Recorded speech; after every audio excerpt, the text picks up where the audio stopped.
This thing is kind of a piece of junk, so I bought a box of stuff from Bobcat to hopefully make it less of a piece of junk. First thing I want to do is work on the fuel system. I think the lift pump is bad.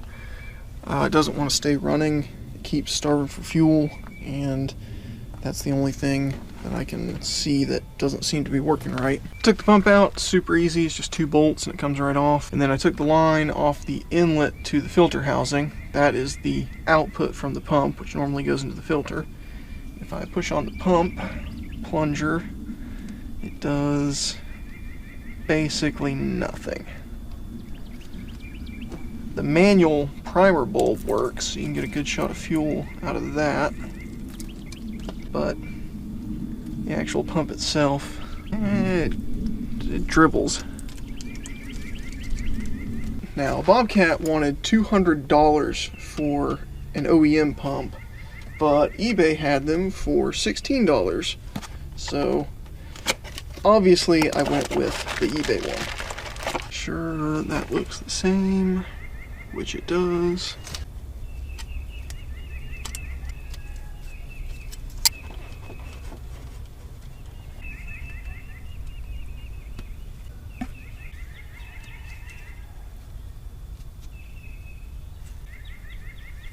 Oh yeah, that's much better.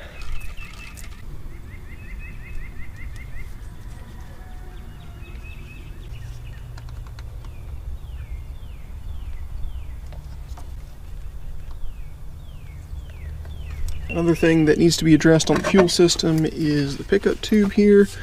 So I've taken the line off of it, and then you can put a pair of pliers on it and just kind of wrench it out of the tank. It's just held in with a grommet. So it consists of this steel elbow, a grommet to hold it in the tank, and then this plastic line that goes down to this little like filter screen with a little check ball in it to prevent backflow. And for some reason I kept having a problem with the check ball in this thing getting stuck and shutting off fuel flow. So I messed around and cleaned it out a few times, but if you left it for more than a few days it would get clogged for some reason. So I just pulled that out and left it out, but I mean, it should be in there. So Bobcat sells a kit to replace all that stuff. It's got the grommet and the screen and a piece of new fuel line and some little clamps to attach it. So I'm just going to put that together and put it back in the tank. I really wish I had ordered a new elbow. I didn't realize how rusty this one is, but I didn't, so I'm just going to reuse this one.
Purging the air out is super simple. All you do is loosen this little screw on the filter housing and pump the primer bulb a bunch.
The next thing I want to do is replace a couple of grease lines. There is a line that goes from this circ into the slew bearing to lubricate that, and then there's another one right next to it to lubricate the gear teeth on the slew bearing. And I think both of them are rusted out, and one of them looks like it's actually just broken right there. I'm sure the other one isn't far behind it. So unfortunately, one of them I think terminates directly underneath the middle of the boom offset cylinder right there. So it looks like I'm gonna have to take that out to replace it.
I took that fuel tank out because I noticed there was a bunch of greasy silt all in behind it and around it and up under here where the cylinder goes and everywhere that I wanted to clean out. So I just ran it off of a bottle of fuel and pulled it out in the driveway and washed everything out. Got it all clean and ready to go back together. And as you saw, these lines basically just fell apart when I grabbed them. They were so rusty, they just kind of crumbled, and I pulled them out by hand. So I've got all new stuff to go back in, and I'm going to go ahead and start reassembling.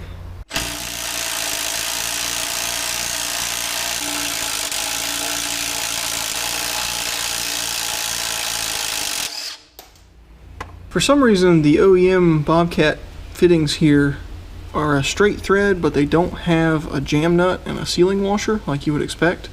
So I just went and got some other ones that did. The good news is there was wet grease inside this fitting and down in the hole, so that's a good sign. I was worried it would just be full of like dirt and grit.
Just noticing that because these elbows with the jam nuts are a little bit taller, these lines sit up too tall and the cylinder is not going to clear them.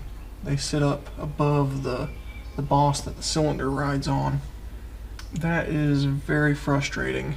I'm not sure what to do about it because I don't want to use the original elbows because they were just finger tight when I took them out, so I'm pretty sure they were sitting here rattling around, wearing on the threads. I have to figure out something for that. I ended up just cleaning up the original fittings and reusing them. I really couldn't think of another way to make this work. Hoses are too bulky to fit around this sharp bend without rubbing on the tank, and I don't really have a way to bend my own hard lines. And if I tried to rebend these lines, I'm sure I would mess it up and just completely ruin them. It kind of sucks because, I mean, these fittings don't really fit tight in there. You can see they wiggle around a little bit, but I guess if it's good enough for Bobcat, it's good enough for me. Another problem I found is with this cylinder. I was getting ready to put it back in, and I wanted to make sure this grease fitting was clear before I did.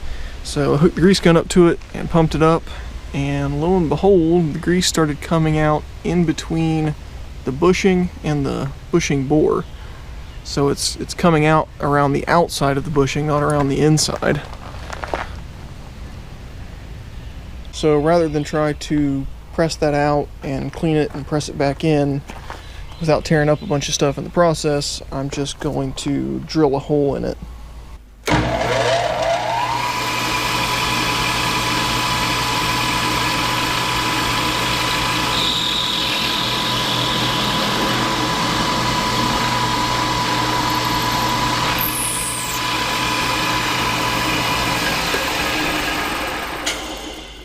Now we've got an uninterrupted path for grease to flow into the bushing, into the grooves, and all around the pin where it needs to be. So I'm going to go ahead and put this back in.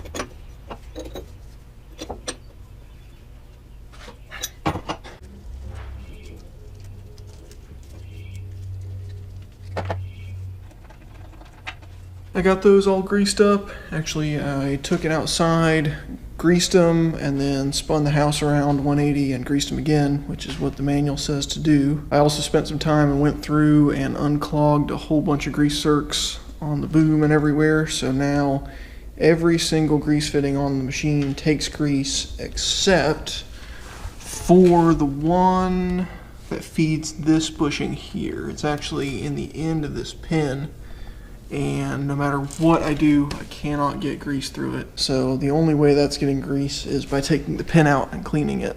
But I want to use it a little bit first to make sure the pin is as freed up as it can be before I fight with it. And that's not super important anyway, because all three of these surfaces that the pin rides on have greased bushings in them. So the next thing I want to work on is replacing these rusted out parts that the floor is supposed to mount to, because there's not really enough left to mount the floor to. Unfortunately, those are both part of the consoles on either side, so to replace them, those have to come out. This one doesn't look very difficult to remove. That's pretty easy to get to everything there, but this one over here might be a bit of a job. So I'm just going to start taking stuff apart until I can get it out.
Got this all taken apart. Got parts strewn about everywhere.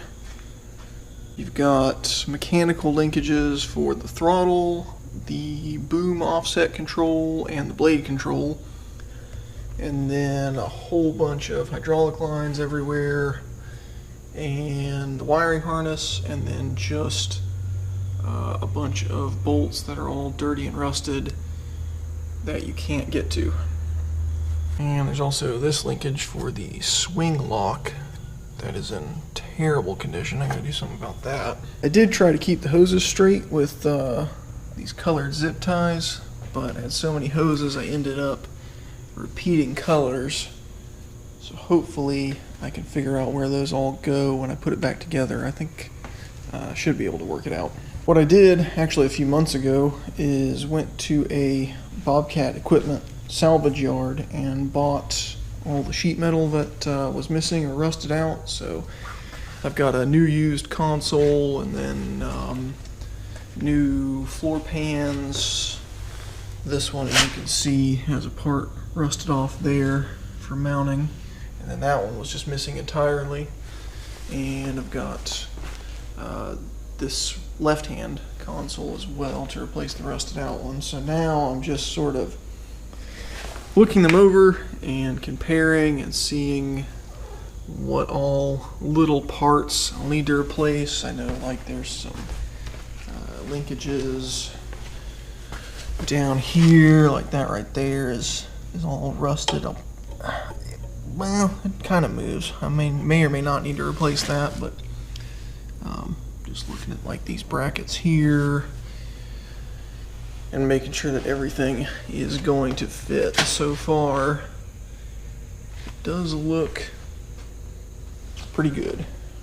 Anyway, this is looking to be a very tedious and boring process, so I'll just bring you back when I've made some progress and kind of show you what's going on. We got the old console all stripped down, got all the parts out of it, so I've just been kind of comparing both of these and making sure they're the same, and they're actually not quite identical, but I think I can make it work. The main differences are here, these holes where hydraulic lines come through from the valve bank.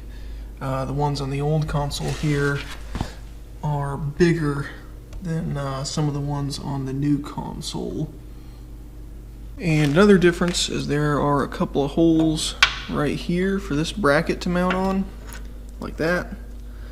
And they are missing on the new console.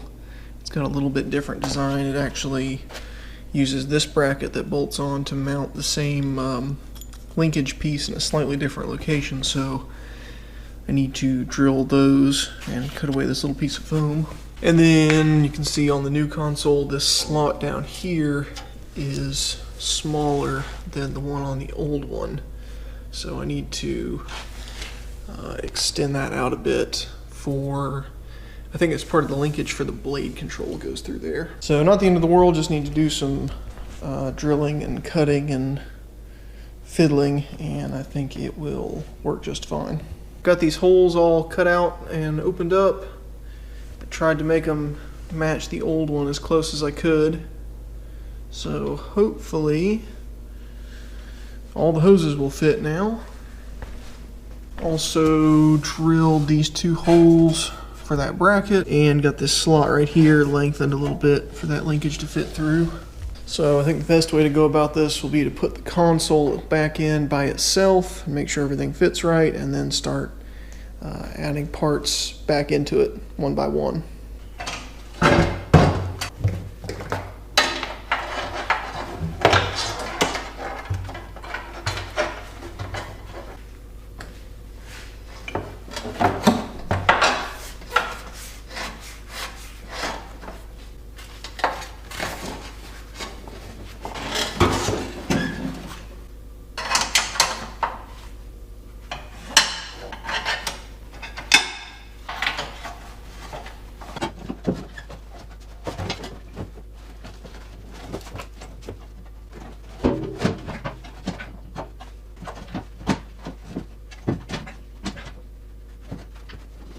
Got the console wrestled in here and bolted down.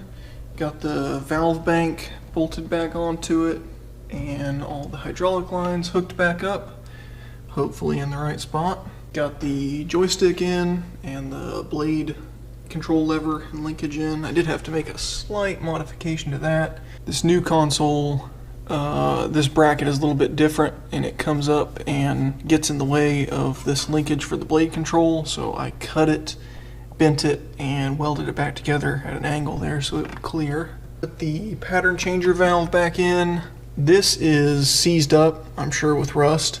Someone has broken the handle off and then replaced it with this kind of cobbled together thing there. I was going to try and fix that, but it's not leaking, and I'm pretty sure if I mess with it, it's going to start leaking, and I don't have an urgent need to change the control pattern on this thing, so I'm just going to leave that alone for right now. It's pretty easy to get to, as you can see. If you just take this cover off, you know, it's right there. It's not hard to access, so I will fix that at a later date. I'm working on this link for the swing lock control mechanism. As you can see, it is rusted almost entirely in half there where it goes through the floor. So I cut out a little piece of metal the same thickness and then just put it on there and marked it, and I'm going to cut it here and cut it here to cut out the rust, and then weld this piece back in to fix it. I was just going to make this piece longer, extend it up and drill a hole in it and round it off, but this hole is a weird size. It's just a little bit bigger than a 1/2 inch, and I don't have a drill bit that size, so I'm just going to do it this way, and I think that'll actually be easier anyway. Got that cut apart and welded back together and ground down so it will fit through the slot in the floor without any interference. I think this piece that I cut off was about ready to break in two.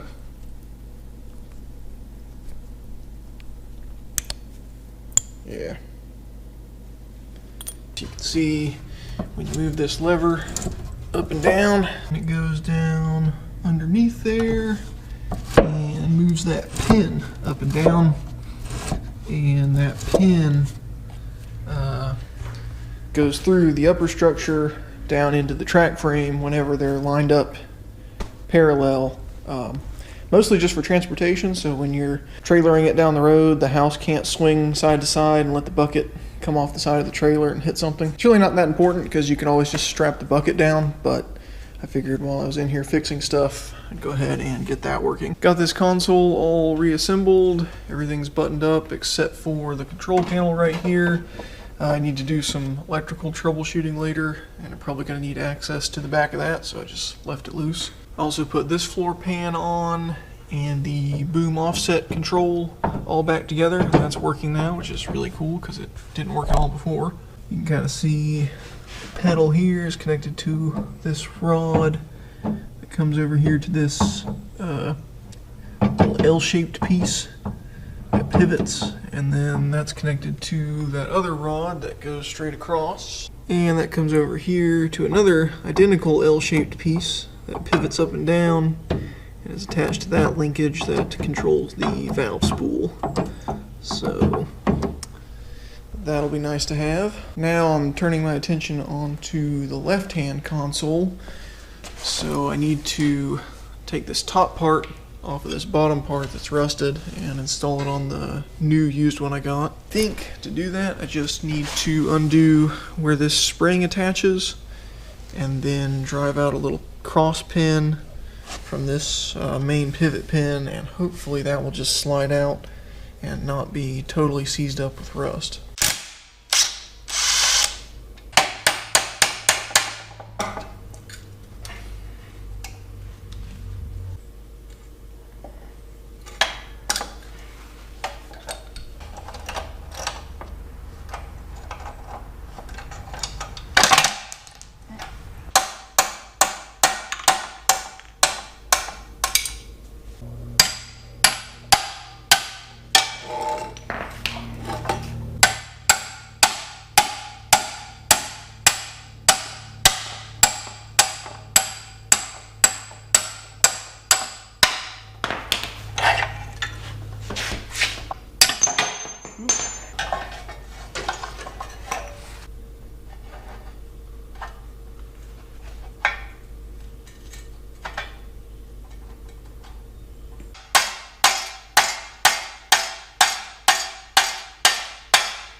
I got this all put back together. This roller that this thingamajig rides on was all worn out, as you can see. So I replaced that with a new one. It seems to be working good. There's still a little bit of play in the arm with the new roller on it. I'm not sure how annoying that's going to be. I may take this piece back out and either replace it or maybe try to build it up with weld and grind it back down or something, but I'll worry about that later. Got the floor pans all put back in. I did have to go get some longer bolts for some of these holes because the factory bolts weren't long enough to get through and grab onto the little, whatever these are called, the U-nuts, I think they're called. I also had to grind a little bit off of this plate where it goes around this part for the pedals to make that fit correctly. But once I did that, it all went together.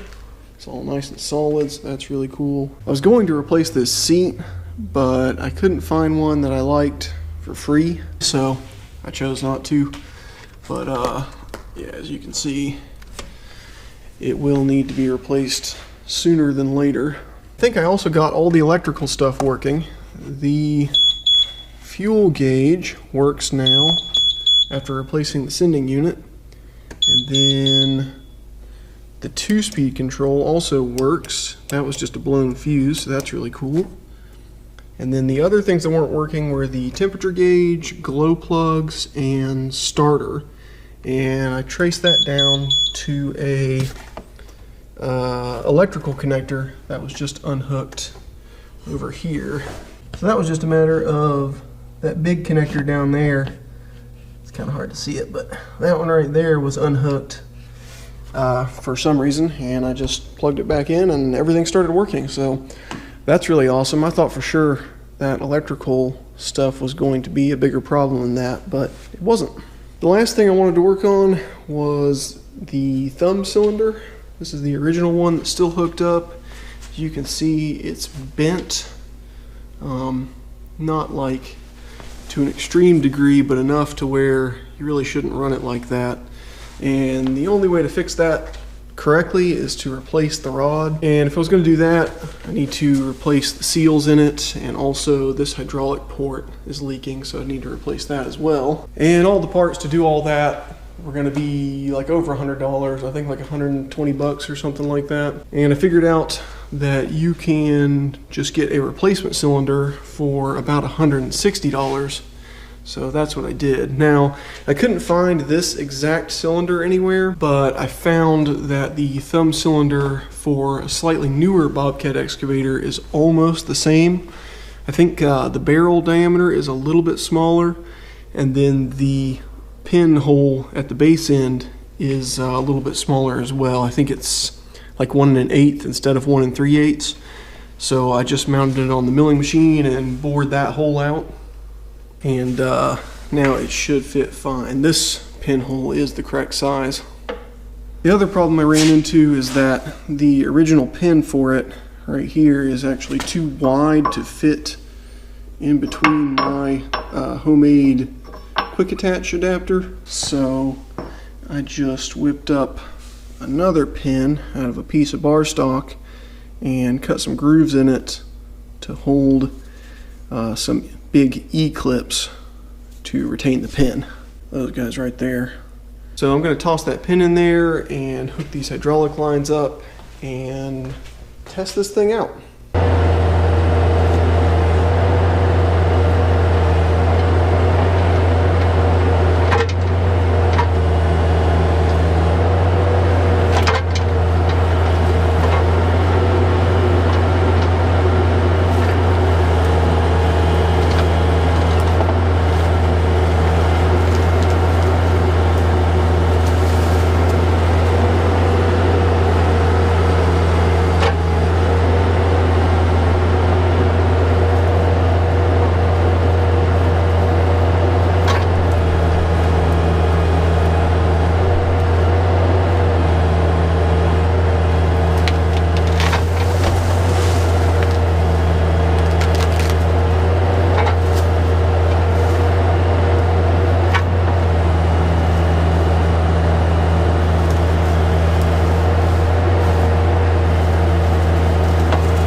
that should wrap up all the major repairs on this machine. I'm going to go ahead and call it fully functional, with the exception of the pattern changer and the horn. Everything else on it is working as it should, as far as I know. I did notice that the tracks are a little bit weak in high speed. It'll go in a straight line just fine, but it doesn't really like to turn in high gear. I'm not sure if that's normal, but it's got plenty of power in low speed, so I'm not overly concerned about it. Other than that, I think the only things wrong with it are leaks. It's got at least one hydraulic leak from somewhere. I think it might just be a bad hose in there, and also some cylinders that probably need to be resealed. It's definitely losing some hydraulic fluid from somewhere, but I don't think it's anything major. But if you are considering buying a mini excavator, don't fool yourself into thinking that they are cheap or simple just because they're kind of ubiquitous. Aside from all the obvious parts that wear out and cause problems and cost lots of money, there's also a bunch of hidden parts and components that wear out and cause problems and cost lots of money to fix. Definitely don't be like me and run out and buy the first one you look at because it's cheap, while ignoring the fact that it's cheap because it's a big piece of junk that is going to take you thousands of dollars and years of time to get into working condition. Take your time, do your research, wait for the right deal to come along. I feel like that's probably common sense for most people, but not for me apparently. So that's all I can think of to say about this though, so I will go ahead and end this video, and thank you for watching.